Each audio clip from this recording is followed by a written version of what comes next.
इसको सिर्फ इंट्रोड्यूस किया गया था इस बिल को। देखिए, ये पुनः विपक्ष की पुनः वही साजिश शुरू हुई है जहां पर दूसरों को भ्रमित करना, दूसरों को डराने का प्रयास पुनः विपक्ष ने शुरू किया।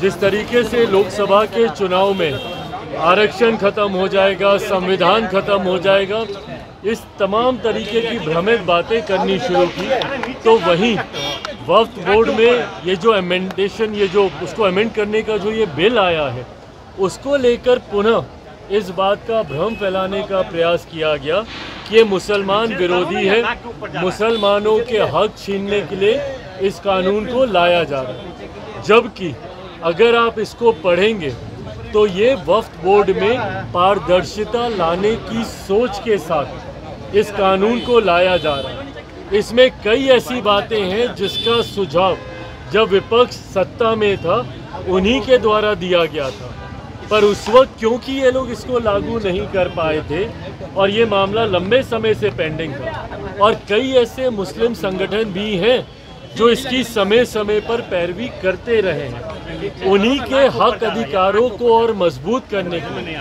ताकि समाज के गरीब मुसलमानों को भी उनका हक अधिकार मिले, इस सोच के साथ ये अमेंडमेंट लाया जा रहा था। पर क्योंकि पुनः इसको भ्रमित करने का प्रयास किया गया था और कहीं किसी के दिमाग में किसी तरीके की कोई शंका ना रहे, इसलिए लोक जनशक्ति पार्टी रामविलास ने भी सरकार के समक्ष हम लोगों ने ये सुझाव रखा था कि इसको किसी भी कमेटी के समक्ष भेज दिया जाए। अब भले वो स्टैंडिंग कमेटी हो या ज्वाइंट पार्लियामेंट्री कमेटी हो, उसके समक्ष भेज दिया जाए, ताकि जितने स्टेक होल्डर्स हैं, जो भी इसके साथ जुड़े हुए हैं, वो खुलकर वहाँ पर चर्चा कर सकें और ये जो भ्रम फैलाया जा रहा है कि मुसलमान विरोधी है, उस आशंका को दूर किया जा सके।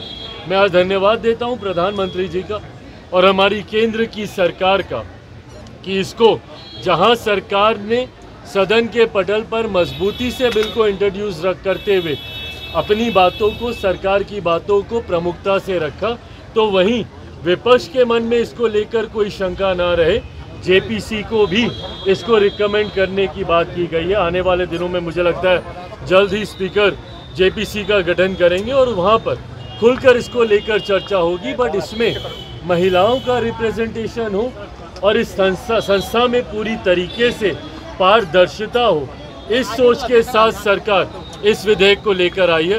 पर अब क्योंकि ये जेपीसी में जा चुका है, वहाँ पे तमाम स्टेक होल्डर्स अपनी बातें रखेंगे और उसके बाद इसको आगे देखा जाएगा। बांग्लादेश का जो इंसिडेंट हुआ है उसमें कई नेता बोल रहे हैं कि भारत में भी सहयोगी दल इसका विरोध कर रहे हैं, जदयू की तरफ से कुछ लोग। कौन विरोध कर रहा है? मतलब अब पता नहीं अब और कोई कर रहा है कि नहीं कर रहा है, पर ललन बाबू ने तो आज खुलकर इसका समर्थन किया ही है।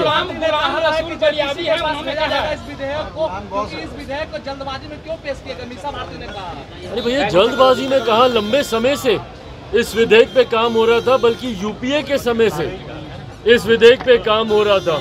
और जल्दबाजी और अभी क्यों और तब क्यों, ये सवाल तो हमेशा रहता है। अगर इस विधेयक को आज से अगर हम लोग 6 महीना पहले लाते तो बोलते क्योंकि चुनाव है, तुष्टीकरण करना चाह रहे हैं, इसलिए आप लेकर आए हैं। आज जब हम लोग लेकर एक ऐसे समय पर आए हैं जब दूर दूर तक 3 राज्यों का चुनाव भी अभी भैया दूर है, उसका भी अभी नोटिफिकेशन नहीं आया, तो अभी क्यों लेकर आए, ये सवाल तो विपक्ष हमेशा पूछेगा।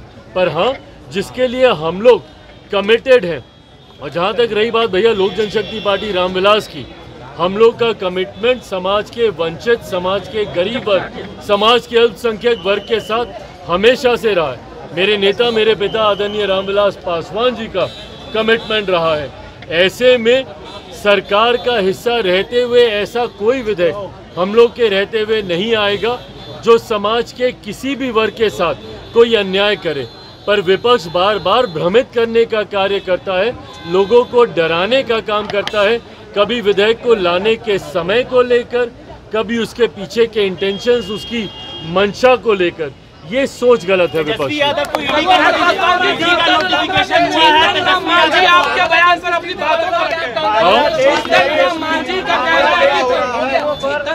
मांझी जी आपकी बातों पर रखे हैं, अपनी बात गौर करें कि केवल 4 ही जाति के लोग आगे बढ़ेंगे।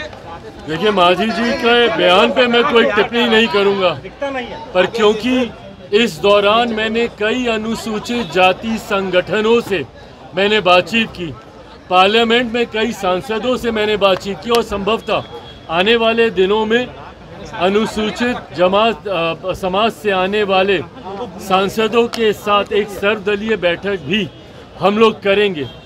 ऐसे में मैंने इस बात को प्रमुखता से तब भी कहा था, पुनः एक बात दोहराता हूँ कि इसमें जो ये ऑब्जर्वेशन सुप्रीम कोर्ट के आए हैं, इसमें कहीं पर भी अनटचेबिलिटी शब्द का जिक्र भी नहीं है। अगर आप 550 पन्नों से ज़्यादा का ये जो ऑब्जर्वेशन आया है, उसमें अगर आप टिप्पणियों को पढ़ेंगे तो कहीं पे भी अनटचेबिलिटी के शब्द का इस्तेमाल नहीं किया गया। जबकि अनुसूचित जाति ये वो कास्ट हैं जिनको शेड्यूल किया गया है भारत के संविधान में, जिनका आधार ही छुआछूत रहा, जिनको समय समय पर सिर्फ और सिर्फ छुआछूत की वजह से गांव से बाहर रखा गया, इनको छूना पाप माना गया, इनको देखना तक पाप माना गया। ये वो जातियां हैं। तो ऐसी जातियों में क्रीमी लेयर का प्रावधान संभव ही नहीं है। क्यों? क्योंकि आज भी ऐसे उदाहरण हैं जहां पे एक दलित युवक को घोड़ी चढ़ने पर रोका जाता है। हाल फिलहाल का उदाहरण, एक IPS ऑफिसर ने सिक्योरिटी की डिमांड की ताकि वो घोड़े पे चढ़कर अपनी बारात को लेकर जा सके। और मैं नाम लेना नहीं चाहूँगा, बट जो लोग इन प्रावधानों का समर्थन कर रहे हैं, ये वही लोग हैं जो जब मंदिर गए थे तो इनके बाहर आने के बाद मंदिर को गंगा जल से धुलवाया गया था। अगर एक पूर्व मुख्यमंत्री, उससे बड़ा कौन भैया।